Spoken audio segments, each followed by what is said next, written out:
부탁드립니다. 다 같이 세이브 코리아 하늘 높이, 하늘을 향하여 높이 드시고 10초 동안 묵상으로 잠잠히 기도하며 나아가길 원합니다. 기도하시겠습니다.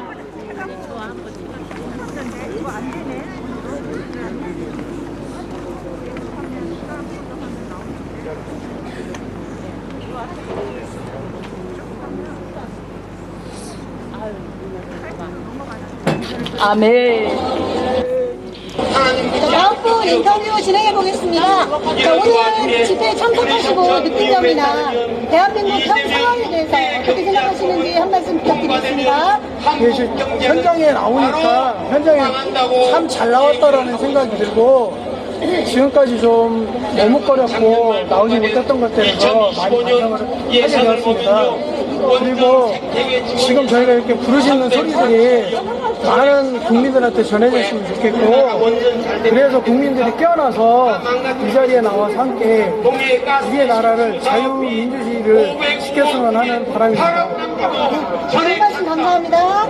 대한민국이 네, 끝났죠? 본 영상은 지금 여기에 계신 분들이 저도 할 말 있습니다, 할 말 있습니다 해서 지금 현장에서 하신 말씀 인터뷰해서 지금 보신 영상입니다. 네, 지금 단상에는 한국침례신학대학교 현숙경 교수님 올라오셨습니다. 교수님께서 영적 체제 전쟁에 대해서 전문가 발언해 주시겠습니다. 박수 부탁드립니다. 네, 안녕하십니까. 현숙경 교수입니다. 네, 지도를 좀 올려주시겠습니까?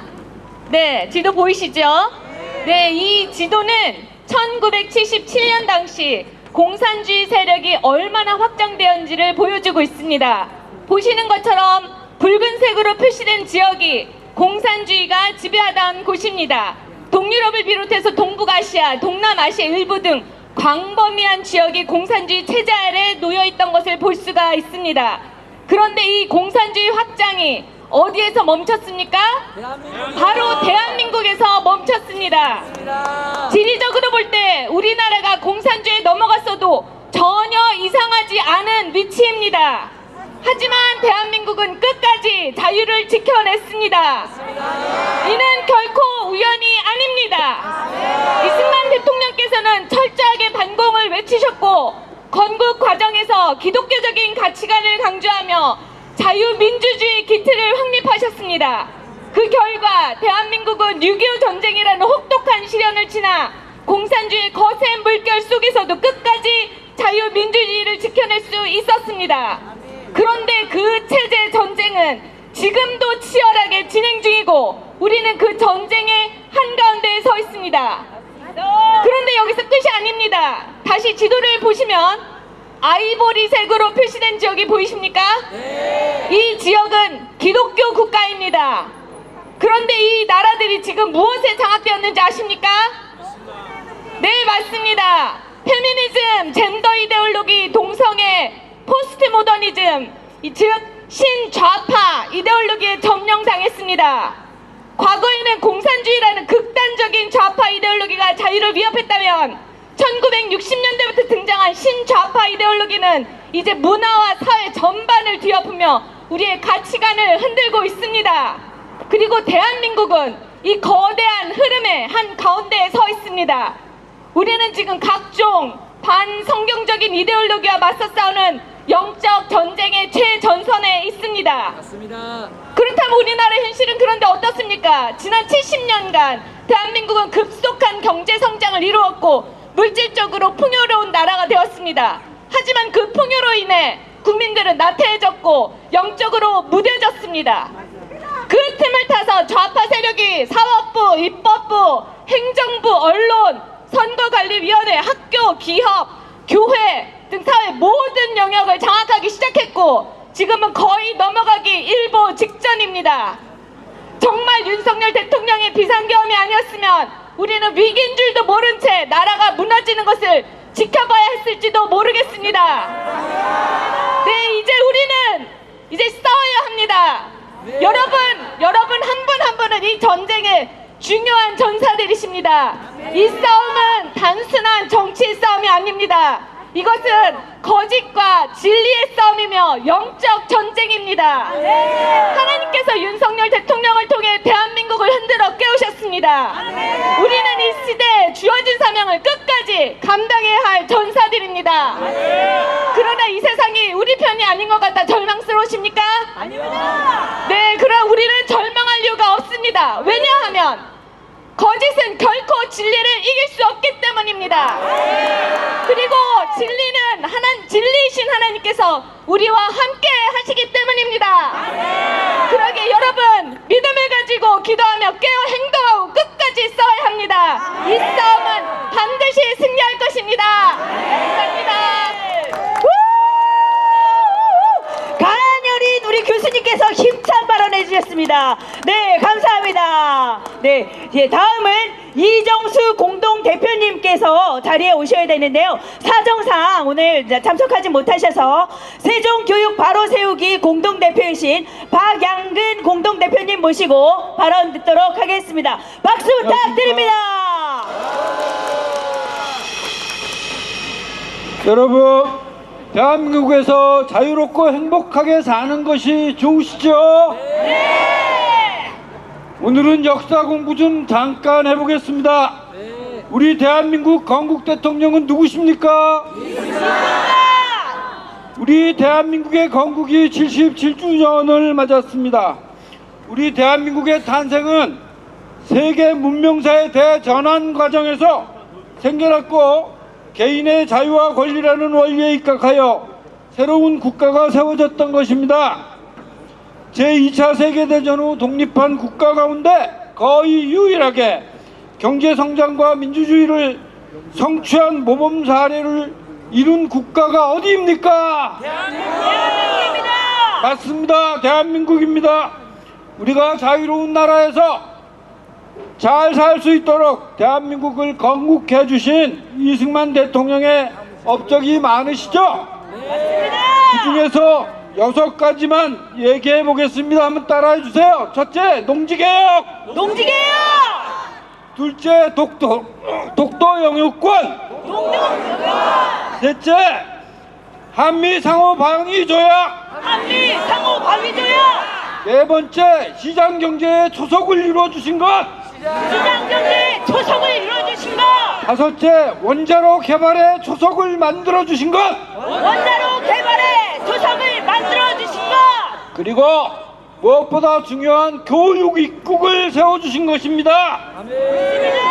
정부 수립 다음에 1949년 초등교육 의무교육을 만들어 주셔서 10년 동안 1200개의 학교가 만들어져서 전쟁 후에 태어났던 아동들이 모두 99.8%가 공부할 수 있도록 해주셨고, 그 혜택을 받은 세대들이 바로 저희들 아닙니까? 교육을 중히 여긴 대통령은 전쟁의 폐해 속에서도 5천여 명에 가까운 유학생을 외국에 보냈습니다. 그 유학생들이 돌아와서 70년대 80년대 우리나라의 인재 대국을 만들게 됐죠. 맞습니다.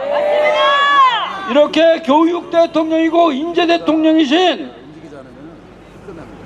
또한 경제와 기술을 발전을 이룬 대통령 맞으시잖아요. 맞습니다.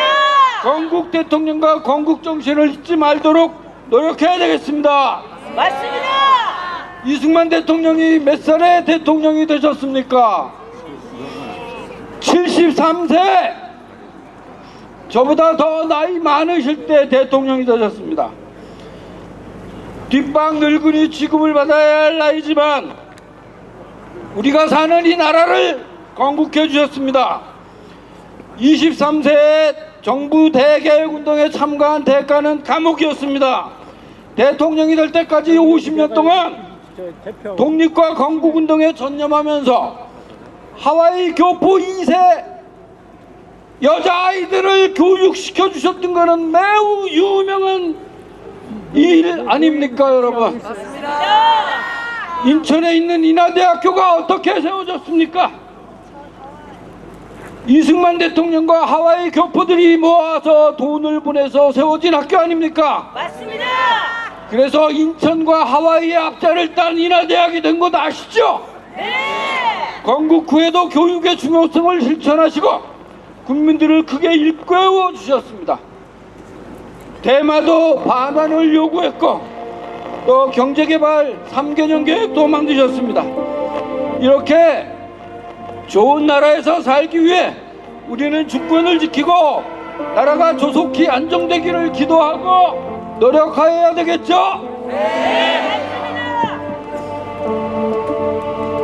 36년간 식민지배 암흑기를 거쳤고 300만 명에 달하는 희생을 부른 전쟁을 치룬 가난한 나라 대한민국이 지금 198개 경제 국가 중에서 경제력 12위, 군사력 5위, 제조강국 5위, 종합적 국력 6위의 강력한 나라가 되었죠. 작년에 수출액은 6,838억 원, 역대 최고를 달성했습니다. 국제무역 수지도 518억 원의 흑자를 달성했습니다. 대단하지 않습니까? 위대한 대한민국이고 대한민국의 국민들의 저력 아닙니까?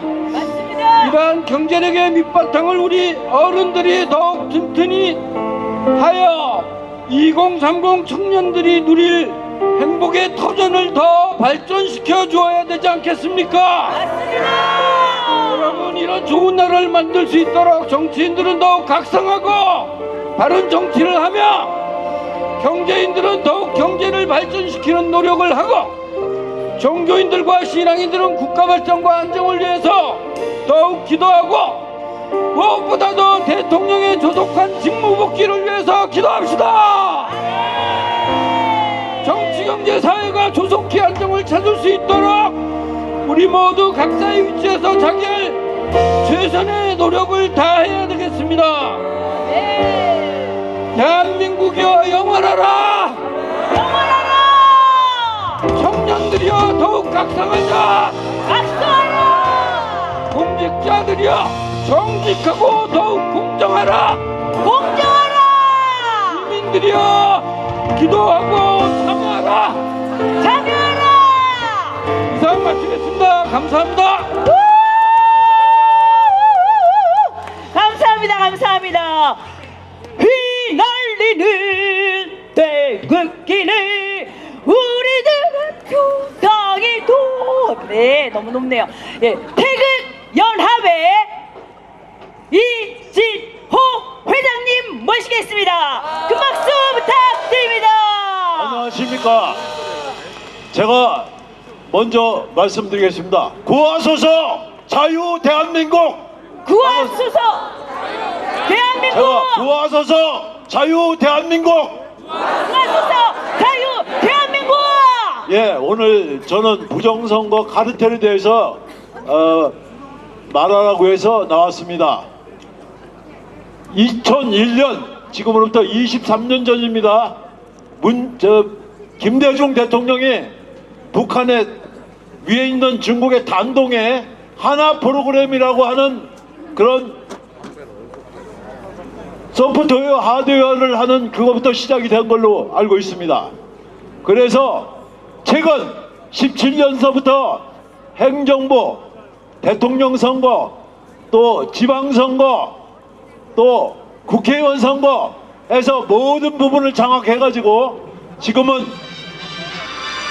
완전히 다 장악했다고 생각이 듭니다. 제도권이죠. 여기 장악한 세력들이 헌법재판소를 사람을 다 심어놨습니다. 우리가 알 수 있겠죠. 지난 22번의 탄핵, 그리고 또 예산 삭감, 그리고 부정선거 하니까 대통령이 비상계엄 선포하시는 건 당연한 거죠. 그러니까 내란 무엇이라고 해서 내란으로 몰아붙이고 있는 상태입니다. 내란으로. 그리고 헌법재판소로 하여금 앞으로 대통령을 퇴각시키려고 했던 그런 프로그램이 그대로 제들의 머릿속에 있었다는 거 우리 알 수 있겠죠?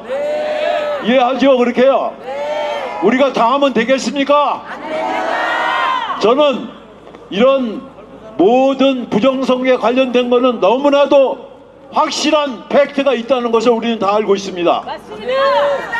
우리 옛 속담에 소뚜방으로 자리 잡는다고 그랬죠? 그냥 누질르고 있는 상태입니다. 우리가 거기에 그냥 순종하면 되겠습니까? 우리 윤석열 대통령 반드시 복귀하셔야 되겠죠? 우리 복귀를 시키려면 어떻게 되겠습니까? 대전시 인구 150만 명이라고 합니다. 정주시 인구 80만 명, 세종시 인구 38명이라고 합니다. 38만 명. 그런데 이 많은 인구가 지금 우리가 모여있는 이 숫자에 10배가 더 모여야 되겠죠? 청주에서도 모여야 되겠죠? 세종에서도 모여야 되겠죠? 홍성에서도 모여야 되겠죠? 252개 시군구 다 모여야 되겠죠? 반드시 우리가 승리해야 되는 것입니다. 그래야 윤석열 대통령을 복귀할 수가 있는 것입니다. 윤석열 대통령이 바로 우리입니다.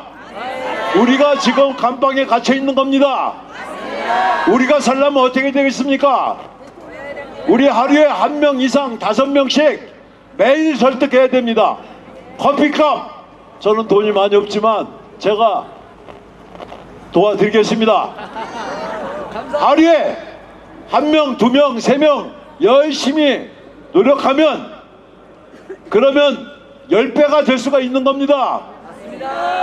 여기에 저 황교안 전 국무총리님이시고 대표님이 오셨습니다.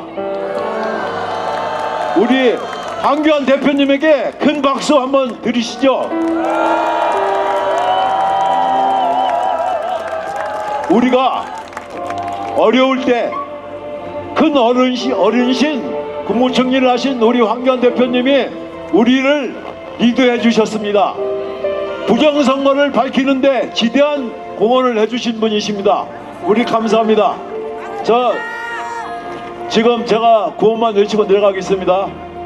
탄핵 무효! 탄핵 무효! 탄핵 무효! 탄핵 무효! 대통령을 복귀시키자!